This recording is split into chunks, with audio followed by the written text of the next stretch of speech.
Back pain, कमर का दर्द बहुत कॉमन है। बहुत से ख़वातीन और हजरात इस तकलीफ़ से गुजर रहे हैं रोज़मर्रा की बेसिस पे।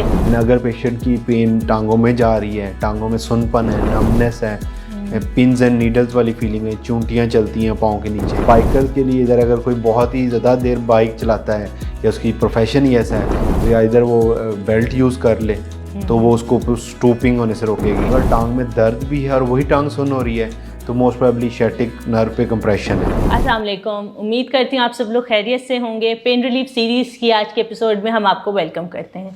हमारी आज से पहले एक प्रीवियस वीडियो गुजरी है जिसमें हमने क्रॉनिक पेन को डिस्कस किया है कि क्रॉनिक पेन क्या होती हैं, क्यों होती हैं, और एक बेसिकली एक पेन एक मुद्दत को गुजर जाती है तो वो क्रॉनिक पेन में चेंज हो जाती है। उसमें हमने डिस्कस किया था शोल्डर पेन। आज हम आपके साथ दूसरी क्रॉनिक पेन को डिस्कस करने जा रहे हैं, वो है बैक पेन। बैक पेन, कमर का दर्द बहुत कॉमन है। बहुत से ख़वातीन और हजरात इस तकलीफ़ से गुजर रहे हैं रोज़मर्रा की बेसिस पे। तो इसके लिए हमें ज्वाइन किया है डॉक्टर जवाद उल हक साहब ने। Thank you so much doctor Jawad, आप आए, हमारे लिए स्पेशल टाइम निकाला है आपने अपनी बिजी रूटीन में से। डॉक्टर जवाद, आपने हमें पिछली अपनी वीडियो में तो बहुत अच्छे से एक्सप्लेन किया क्रॉनिक पेन क्या होती है। आज हम उसकी एक और टाइप पे जा रहे हैं, बैक पेन। तो बैक पेन क्या क्या है, उसको थोड़ा हमारे नाजरीन को एक्सप्लेन करें। एक बहुत ही कॉमन डिजीज़ है जिसे आपने हाईलाइट किया है, बैक पेन, यानी कि एक सिम्टम है। ये हमारे पेशेंट्स में बहुत कॉमन है। बहुत सारे पेशेंट बैक पेन के साथ हमारे पास प्रेजेंट करते हैं। बैक पेन असल में कमर का दर्द है और यूजुअली इसको शैटिका के साथ भी डिस्क्राइब करते हैं लोग। लेकिन बैक पेन इटसेल्फ ये है कि कमर के मसल्स या कमर के मोहरों के दरमियान में दर्द, और इसके साथ एसोसिएटेड कंडीशन ये है कि शैटिका यानी कि दर्द टांग में भी जाए। तो इसकी कुछ चंद वजूहात हैं जिसमें हम इसको डिवाइड कर सकते हैं। एक तो ये कि कमर के पट्ठों या मसल्स में पेन है, जिसने कोई ज़ोर वाला काम कर लिया है, कोई वेट लिफ्ट कर लिया है तो वो मसल्स के अंदर इन्फ्लेमेशन आ गई है, मसल स्पैज़म में चले गए हैं। ये ज़्यादातर यंग पेशेंट्स के साथ प्रॉब्लम होती है। तो वो इन्फ्लेमेशन स्पैज़म है, वो थोड़ी रेस्ट करें, प्रिकॉशंस करें, वज़न ना उठाएं, मेडिसिन यूज़ करें तो ये सेटल डाउन हो जाती है। लेकिन हमारे पास जो क्रोनिक पेन में फॉल करती है वो डिस्कोजेनिक बैक पेन है, यानी डिस्क की प्रॉब्लम की वजह से बैक पेन है, या जिसे शैटिका भी रिलेट करते हैं लोग, यानी कमर से दर्द शुरू होकर किसी टांग में जाती है। ये यूजुअली क्रोनिक प्रॉब्लम होती है। डिस्क हमारे वर्टिब्रास के दरमियान में एक स्ट्रक्चर है, सॉफ्ट स्ट्रक्चर है, जो कि हमें मूवमेंट अलाउ करता है। हम मूव कर सकते हैं, हम झुक सकते हैं उसकी वजह से। तो यूज़ की वजह से हमारे उसको एक्सेसिव यूज़ की वजह से, बैड पोस्चर की वजह से, जब हम अपनी रूटीन में ऑफिस में बैठे हैं, काम कर रहे हैं तो हम झुक के बैठते हैं, स्टूप करके बैठते हैं, ये सारे पोस्चर्स की वजह से वो डिस्क अपनी जगह से डिस्प्लेस होके पीछे को चली जाती है। तो वो दो प्रॉब्लम्स करती है। एक तो वो ज़रा कमर का एक स्ट्रक्चर है, एक पिलर है, उसको डिस्टर्ब करती है, उसमें से एक चीज़ अपनी जगह से निकल गई है तो एक तो कमर में दर्द होगी। और सेकेंडरली जब वो अपनी जगह से डिस्प्लेस होती है तो जब वो ज़्यादा डिस्प्लेस हो जाती है तो वो शैटिक नर्व, टांग में जाने वाली एक मेजर नर्व है, उसके ऊपर प्रेशर करती है तो वो टांग में दर्द चली जाती है। उसको फिर शैटिका भी डिस्क्राइब करते हैं। इसमें पेशेंट को हिप में पेन, थाई में, काफ में, इवन के फुट तक पेन जा सकती है। अच्छा, इसमें कहते हैं स्पाइन की सर्जरी भी होती है, तो वो सर्जरी क्या है, उसको थोड़ा एक्सप्लेन कीजिए। देखिए, अगर तो पेशेंट को सिर्फ बैक मसल स्पैज़म है, यानी मसल्स का खिंचाव है, तो उसको सिर्फ मेडिसिन खाने की ज़रूरत है और फिजियोथेरेपी की ज़रूरत है। लेकिन अगर पेशेंट की पेन टांगों में जा रही है, टांगों में सुनपन है, नमनेस है, पिंस एंड नीडल्स वाली फीलिंग है, चूंटियाँ चलती हैं पाँव के नीचे, तो इसका मतलब है कि नर्व के साथ भी अब कुछ प्रॉब्लम आ रहा है, या पाँव में कमज़ोरी भी आ जाती है कई बहुत एडवांस स्टेजेस में जाके। ऐसी सूरत हाल में हम पेशेंट का MRI करवाते हैं। MRI हमें एक आउटलाइन देता है कि डिस्क का क्या स्टेटस है, डिस्क निकली हुई है अपनी जगह से, नहीं डिस्क प्रोलैप्स्ड है, कितना ज़्यादा कंप्रेशन कर रही है या नहीं कर रही। तो अगर MRI पे डिस्क प्रोलैप्स्ड भी है और कंप्रेशन भी कर रही है, मतलब दबाव भी कर रही है शैटिक नर्व पे, तो फिर उसकी सर्जरीज़ हैं। अब उसकी सर्जरीज़, क्योंकि हमारे पास जब पेशेंट आके सर्जरी का, उन्हें इन केस वो सर्जरी की ज़रूरत है तो उसको सर्जरी बताते हैं तो वो फ़ौरन परेशान हो जाते हैं कि मैं तो नहीं कमर की सर्जरी कराऊंगा, ये तो बहुत ख़तरनाक है।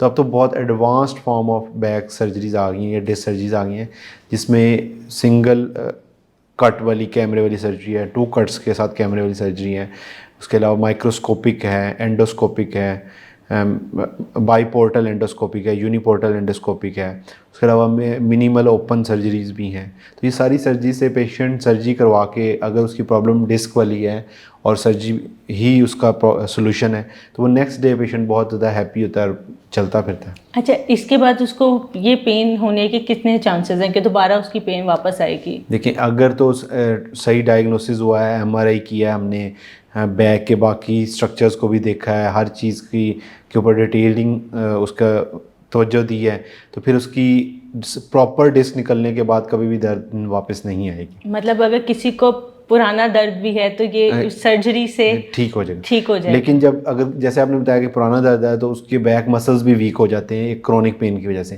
तो उसे सर्जरी के बाद बैक मसल्स की स्ट्रेंथनिंग या फिजियो करवाने की ज़रूरत पड़ती है। वो लाइक फिजियोथेरेपी तो आपकी सारी हर सर्जरीज के बाद भी है, क्रोनिक पेन्स में भी है, सब में उसका रोल है। लेकिन मिनिमल इन्वेसिव सर्जरी होगी या बाईपोर्टल, ये हमारे पेशेंट्स की बैक पेन का रिलीफ का हल है। ये क्योंकि एक बड़ा एक अलग ना, लोग डरते हैं कि अच्छा बैक पे होगा तो हमारी स्पाइन को कुछ ना हो जाए, क्योंकि लोग जो एडवांस फॉर्म ऑफ सर्जरीज हैं जिनका मैंने जिक्र किया है, इनके बड़े अच्छे आउटकम्स हैं। कोई बेड रेस्ट नहीं है, इवन कि सिंपल अगर डिस्क एक्सीजन सर्जरी है और एंडोस्कोपिक माइक्रोस्कोपिक है तो with in 24 hours patient out of bed होता है और मोबिलाइज होता है, चलता फिरता है और वो बहुत हैप्पी होता है।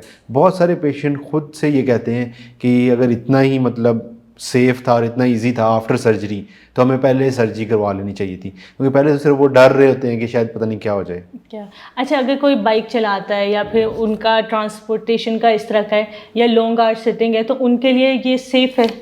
सर्जरी सेफ़ है, लेकिन ये कि आफ्टर सर्जरी भी उनको पोस्चरल एडवाइस होगी कि टेक लगा के बैठें या बैक को ज़रा कर्व करके बैठें, अकड़ के बैठें ही नहीं के जिसे कहते हैं, ठीक है। जैसे आम जबान में ये लोग कहते हैं कि सीना ज़रा निकाल के ऐसे चेस्ट ब्रॉड करके बैठें, मतलब स्टूप पोजीशन में ना बैठें। और बाइकर्स के लिए इधर अगर कोई बहुत ही ज़्यादा देर बाइक चलाता है या उसकी प्रोफेशन ही ऐसा है तो या इधर वो बेल्ट यूज़ कर ले तो वो उसको स्टूपिंग होने से रोकेगी, या फिर ये कि वो खुद इतना ध्यान रखे कि मैं सीधा होके बैठा हूँ, ठीक है। डिस्क की प्रॉब्लम भी इसी वजह से होती है और आफ्टर डिस्क सर्जरी भी थोड़ा इस चीज़ की प्रिकॉशन होती है। अच्छा, डिस्क की ये जो हमसे आज बेसिकली सर्जरी के ऊपर अब हम आ रहे हैं, तो क्या ये सर्जरी फर्स्ट स्टेप में ही करा लेनी चाहिए या फिर वेट करना चाहिए कि पहले एक्सरसाइजेज? देखिए, अगर तो पेशेंट हमारे पास प्रेजेंट किया है, एक तो ये अगर वो क्रॉनिक पेन में गया हुआ है तो मोस्ट प्रोबेबली मसल स्पैज़म वगैरह नहीं है या डिस्क का प्रॉब्लम है, और उसको हम स्पेसिफिक टेस्ट करते हैं जिसमें स्ट्रेट लेग रेज है, SLR उसको एब्रीविएट करते हैं। तो अगर वो उसका पॉजिटिव है तो वो काफ़ी हद तक प्रोबेबिलिटी है कि वो डिस्क का प्रॉब्लम है। फिर हम उसको मेडिसिन एडवाइस कर देते हैं और MRI भी एडवाइस कर देते हैं। वो MRI के साथ दोबारा जब प्रेजेंट करता है तो MRI की बेसिस पे देखते हैं कि MRI पे डिस्क की प्रॉब्लम उतनी है जितनी उसकी पेन है। क्या MRI पे उतना कंप्रेशन है कि वो उसकी इंडिकेशन बनते हैं, लाइक मोर देन 50% जो वो एरिया है वो ज़्यादा ऑक्यूपाई कर लिया डिस्क ने। तो ये सारी चीज़ें अगर क्राइटेरिया फुलफ़िल होते हैं और सिम्टम्स और MRI मैच करते हैं तो फिर उसकी डिस्क सर्जरी उसे ऑफ़र करते हैं। मतलब आप पहले एविडेंस पे जाते हैं, ये नहीं है कि फॉरेन बिल्कुल ऐसे नहीं है। इवन कि MRI जब तक होता नहीं है तो हम तो ये भी नहीं कर सकते ना कि डिस्क की सर्जरी के लिए उसको बता सकें, हमें तो आइडिया ही नहीं कि कौन सी डिस्क और क्या प्रॉब्लम है। इवन कि कुछ पेशेंट्स हमारे पास आते हैं जिनकी डिस्क स्मॉलर डिस्क होती हैं, तो जिस तरह हमने पिछले शोल्डर वाले एपिसोड में जिक्र किया कि शोल्डर में स्टीरॉयडल इंजेक्शन लग जाते हैं, तो बैक में भी स्टीरॉयडल इंजेक्शन लग जाते हैं जो कि उस डिस्क को जो बहुत छोटे साइज़ की हैं, लाइक 5% या 10% ऑफ प्रॉब्लम है, उसको वो सेटल कर देती हैं। ये बहुत अच्छा इंपॉर्टेंट चीज़ है, क्योंकि बैक पेन, क्योंकि लोग बहुत सालों से एक्सरसाइजेस कर रहे होते हैं, दवाइयाँ खा खा के थक जाते हैं, लेकिन उनकी दर्द नहीं जाती या थोड़ा टाइम होता है वापस आ जाती है। मतलब ये लॉन्ग टर्म के लिहाज से, क्योंकि आपसे बात करने के बाद मुझे खुद ये सर्जरी से डर एज सच नहीं लग रहा कि एक सेफ प्रोसीजर है। अच्छा, ये जो बैक पेन आती है जब एक बार आ गई है तो आम वैसे ले टर्म में बात करते हैं तो कुछ लोग ज़्यादा देर नमाज पे बैठते तो उनका पाँव सुन हो जाता है, या वैसे ही बैठे रहते तो उनकी टांगों में सुन होना शुरू हो जाता है, लेकिन उनको बैक पेन नहीं होती, तो उसकी क्या वजह बनती है? देखिए, ये आपने बहुत अच्छा क्वेश्चन किया है। जब डिस्क की प्रॉब्लम्स है और मतलब एक टांग में दर्द भी रह रही है और सुनपन आ रहा है, या सिर्फ टांगें सुन हो रही हैं, डायबिटिक पेशेंट नहीं है, और कुछ पोस्चर्स ऐसे हैं जैसे कि हम नमाज में बैठते हैं तो एक ख़ास पोस्चर बन जाता है, जिसमें हमारी टांगों में प्रेशर आता है, तो उसमें सुन्नपन एक्सप्लेन हो सकता है। लेकिन हम सिंपल चेयर पे बैठ रहे हैं या गाड़ी में बैठ रहे हैं और टांगें सुन्न हो रही हैं, तो इसका मतलब है कुछ ना कुछ प्रॉब्लम है। और अगर टांग में दर्द भी है और वही टांग सुन्न हो रही है, तो मोस्ट प्रोबेबली शैटिक नर्व पे कंप्रेशन है, तो फिर तो एमआरआई के लिए जाना चाहिए। और अगर सिर्फ सुन्न हो रही है, ऐसा दर्द बहुत ज़्यादा प्रोमिनेंट नहीं है, ना टांग में ना कमर में है, तो फिर आपको मेडिकल एडवाइस लेनी चाहिए।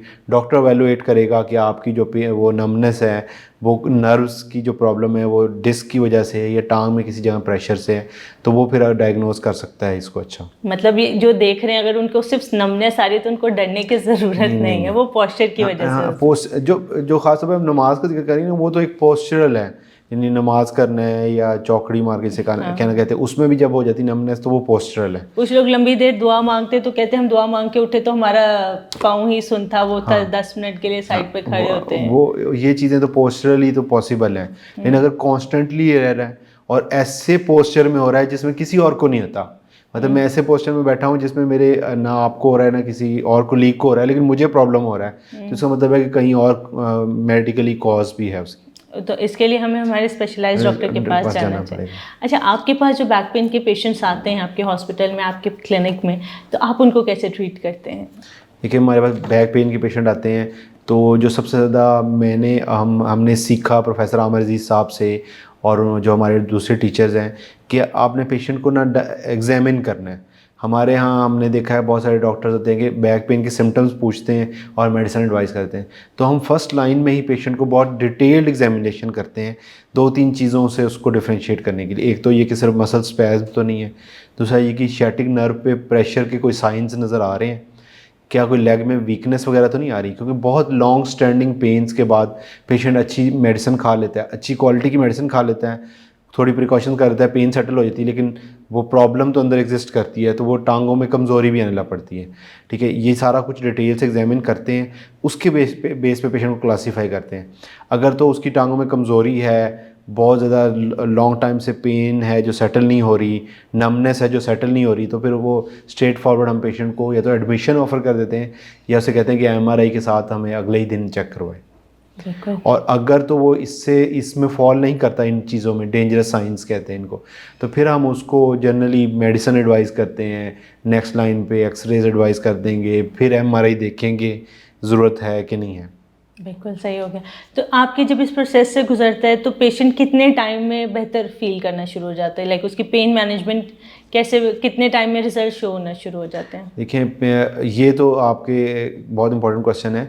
क्रोनिक पेन का मतलब ये है कि वो एक प्रॉब्लम है जो बहुत देर से वहाँ एग्जिस्ट करती है, तो ऐसा नहीं है कि वो हमारे पास 1 वीक की मेडिसिन से ही सही हो जाएगा। अगर तो मसल स्पैज़म है, सिर्फ मसल्स में इन्फ्लेमेशन और खिंचाव है, तो वो तो विद इन फ्यू डेज़ ही सही हो जाता है। लेकिन अगर तो डिस्क है जो ऐसी है कि लेकिन सर्जरी का क्राइटेरिया नहीं फुलफिल होता, लेकिन डिस्क प्रेजेंट है या स्मॉलर डिस्क है, तो उसको टाइम लेती है सेटल होने में, उसको टाइम लगता है ठीक होने में। तो इस दौरान में पेशेंट्स को मेडिसिन, प्रिकॉशन, फिजियोथेरेपी, ये सारा कुछ एडवाइस किया जाता है। फिर अगर वो ऐसा पेशेंट है जिसकी डिस्क सर्जरी ही ट्रीटमेंट है, तो उसकी सर्जरी ऑफर करते हैं, तो सर्जरी के बाद वो इमीडिएटली रिलीव हो जाता है। इमीडिएटली रिलीव हो जाता है। मतलब कि ये बड़ा अच्छा है कि एक टाइम टेकिंग प्रोसेस है, आप एक स्टेप बाय स्टेप एक प्रोसेस से गुजरते हैं, तो विद इन फ्यू मंथ्स हम कह सकते हैं कि आप बेहतर फील करेंगे। Thank you so much doctor Jawad, आज का सेशन बहुत इंफॉर्मेटिव, बहुत इंटरेस्टिंग था, बहुत अच्छे डिटेल में पता चला कि अदर देन सर्जरी भी कोई इतना बड़ा खौफ की बात नहीं है, पेन ठीक हो सकती है। Thank you so much. मुझे हमारे नाजरीन से भी उम्मीद है कि आज की सेशन से, आज की रिकॉर्डिंग से उनको फ़ायदा होगा। आपके कोई क्वेश्चन हो प्लीज़ हमसे कमेंट सेक्शन में ज़रूर पूछें, और कोई राब्ता की ज़रूरत है तो वो आप कमेंट सेक्शन में डिटेल्स में मौजूद है। मिलते हैं पेन रिलीफ सीरीज़ की नेक्स्ट एपिसोड में। Thank you.